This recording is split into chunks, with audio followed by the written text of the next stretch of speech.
Le néolibéralisme, qui est notre modèle depuis 40 ans, nous dirige-t-il inéluctablement vers un effondrement? Au temps de l'urgence écologique, peut-on encore trouver un système économique qui nous permettrait de sauver les meubles? Bonjour et bienvenue dans ce podcast de l'IHEST, l'Institut des hautes études pour la science et la technologie. Nous allons vous proposer la synthèse d'une conférence donnée par Gaël Giraud, économiste et spécialiste en économie mathématique devant les auditeurs de l'IHEST. Présentée dans le cadre des derniers cycles de formation de l'Institut consacrés aux transitions, elle portait sur le sujet des communs qui pourraient être, selon le chercheur, une réponse face à la crise écologique. Gaël Giraud se réfère au rapport Meadows du Club de Rome intitulé « The Limits to Growth », les limites de la croissance. Publié en 1972, bien avant la prise de conscience du réchauffement climatique, ce rapport modélisait les dynamiques non linéaires de l'évolution de la planète. Les modèles se concentraient sur la pollution au sens de la saturation des puits d'absorption de nos déchets et la raréfaction des ressources naturelles. Parmi une dizaine de scénarios possibles, le rapport Meadows concluait que 2 d'entre eux nous menaient tout droit vers un effondrement, à moins que l'humanité ne s'engage à stabiliser rapidement sa population et sa production. Un cri d'alarme qui n'a pas eu beaucoup d'effet à l'époque. Ça a été la première, description, modélisation de la possibilité d'un effondrement sur la planète, qui a eu un retentissement énorme. En fait, ces questions-là nous habitent depuis longtemps, depuis au moins 50 ans en vérité. Le bouquin The Limits to Growth a été vendu à plus de 10 millions d'exemplaires à l'époque, et les économistes l'ont tout simplement ignoré. Voilà. Il y a quelques manifestations d'intérêt de la part de quelques économistes, très rares, et puis ils ont mis ça dans un tiroir, ils ont fermé la clé, ils ont jeté la clé du tiroir, pour que surtout on n'en parle plus. Il faut attendre plus de 30 ans pour qu'un physicien australien, Grant Turner, reprenne les travaux du rapport Meadows. Il constate que 2 des scénarios imaginés à l'époque collent parfaitement avec les trajectoires suivies par notre planète. Des modèles qui reposent sur différentes boucles de rétroaction. Vous avez le capital, boucle de rétroaction liée à l'investissement, qui produit de l'output industriel, qui permet de produire des inputs agricoles.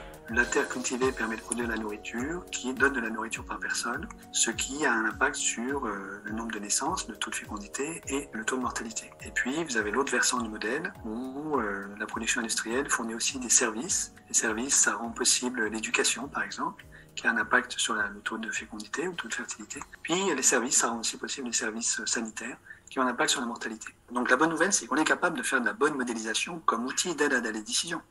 Et mon point de vue, c'est qu'on devrait partout, dans toutes les universités, enseigner ce truc-là. À l'ENA, partout. Au corps des ponts, au corps des mines.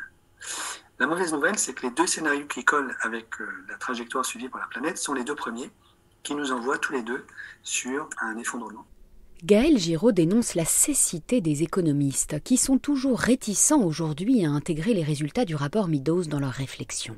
Il estime que les modèles macroéconomiques traditionnels ne résistent pas à l'épreuve du temps et ne permettent pas de répondre à l'urgence climatique quand ceux de Meadows continuent de fournir des résultats pertinents.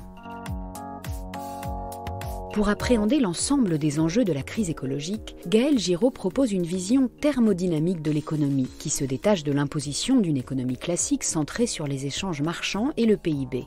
Il fait référence au mathématicien et économiste roumain Georgescu Regen, pour qui l'économie est semblable à un grand métabolisme. La Terre peut être appréhendée comme une grande structure dissipative qui reçoit de l'énergie du Soleil et produit de la biomasse. L'économiste établit un parallèle avec le système économique constitué des corps humains et des éléments qui les soutiennent. Si l'on part du principe que la Terre et l'économie sont 2 grandes structures dissipatives, la première produit de l'énergie pour alimenter la seconde. La Terre elle-même rejette de l'énergie dans l'univers et nous, par exemple, si nous étions intelligents, nous pourrions faire ceci, c'est recycler une partie de nos déchets, ce que nous ne faisons pas du tout suffisamment. Vous voyez, ce qui permet de limiter la dépendance de la structure dissipative à l'énergie et à la matière qu'elle extrait de son environnement. Alors, quel est le type de travail que nous fournissons en tant qu'économie ? En tant qu'être humain, c'est assez facile à voir. En tant qu'économie, il y a un indice qui s'appelle le travail utile, le useful work en anglais, qui est une généralisation du travail mécanique en physique et qui est l'ensemble de tous les travaux que nous faisons dans une économie. Alors, vous pouvez penser à une ville, une grande ville, et vous dites, qu'est-ce que fait une ville ? Donc, elle produit de la chaleur, elle produit de l'énergie cinétique, il y a des gens qui bougent dedans. Elle produit de l'électricité, elle fait des tas de choses. Donc tous les services qu'elle rend en fait à ses habitants, tous les travaux que font ses habitants, c'est du travail utile. Concernant le travail utile, défini comme une généralisation du travail mécanique, Gaël Giraud met l'accent sur les diverses activités économiques qui en découlent. Il fait une analogie avec l'IROI, le taux de retour énergétique, et constate qu'il y a un optimum où trop d'efforts mènent à l'épuisement. Ainsi, l'IROI du pétrole a fortement diminué ces dernières années avec la raréfaction de la ressource. Alors qu'il était à 1 pour 80 dans les années 20, en clair on utilisait l'énergie d'un baril de pétrole pour en extraire 80, il est tombé à 1 pour 30 dans le monde et beaucoup moins pour les sables bitumineux. Au temps de l'urgence écologique, Gaël Giraud reconnaît qu'il est quasiment impossible de mesurer l'entropie des systèmes complexes et qu'il est nécessaire de chercher des approximations. Il se réfère aux travaux de Chesson, un astrophysicien qui s'est demandé comment on pouvait mesurer la baisse d'entropie interne de grandes structures dissipatives comme les galaxies, le système solaire, la planète Terre, jusqu'au corps humain ou encore un végétal. Chesson a défini un ratio entre la quantité d'énergie qu'on dissipe à la seconde et la masse de la structure. Ainsi, le ratio de Chesson permet de mesurer la baisse d'entropie interne.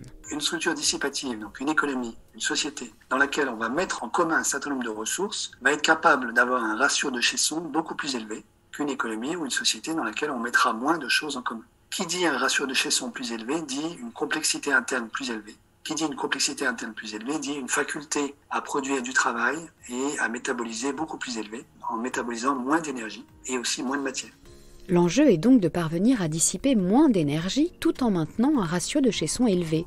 Et la solution pourrait venir des communs, car avec la mise en partage des ressources, on a besoin de moins de matière pour dissiper la même quantité d'énergie. De 2015 à 2019, Gaël Giraud a été économiste en chef à l'Agence française de développement. Dans ce cadre, il a participé à plusieurs projets de développement en Afrique centrale et en Afrique de l'Ouest, notamment dans des villages de brousse dans lesquels la terre, l'eau et ce qu'on y trouve et cultive sont considérés comme des biens communs ne pouvant faire l'objet d'une appropriation privée. Le système fonctionne grâce à la mise en place de règles en amont pour régler les éventuels conflits, ce qui colle parfaitement avec les critères définis par Elinor Ostrom, prix Nobel d'économie pour ses travaux sur les communs. C'est une grande sagesse institutionnelle de faire ça. Donc connaissant ceci, j'ai un peu interrogé mes paysans guinéens, je leur ai dit, mais voilà, le jour où vous n'êtes pas d'accord, le jour où il y a un conflit, qu'est-ce que vous faites? Alors là, ils m'ont dit, on s'est mis d'accord à l'avance pour, dans ce cas-là, aller en référer à un sage qui est dans un autre village, à 20 km du village où nous habitons, donc qui n'a pas de conflit d'intérêt avec nous, mais qu'en même temps nous connaissons, il est juste à 20 km, donc c'est moins d'une journée de marche. Il nous connaît et on a confiance en lui. Et donc le jour où on a un gros conflit, on va le voir et c'est lui qui tranche le conflit. À n'en pas douter, l'Europe aurait beaucoup à apprendre de l'expérience des paysans guinéens pour régler ces conflits de façon plus harmonieuse. Gaël Giraud affirme que les ONG et la société civile ont un rôle essentiel à jouer dans la construction des communs, indispensable pour préserver des ressources naturelles de plus en plus menacées.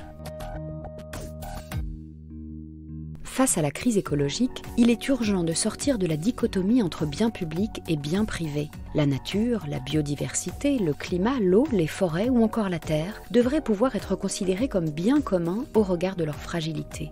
Et pour que leur accès reste universel, il faut établir des règles collectives strictes pour empêcher que ces ressources naturelles, indispensables à notre survie, ne soient privatisées au risque de disparaître. C'est la fin de ce podcast, merci de nous avoir écoutés. Vous pouvez retrouver d'autres podcasts de l'IHEST consacrés aux transitions sur la chaîne de l'Institut et sur toutes vos plateformes d'écoute. À bientôt!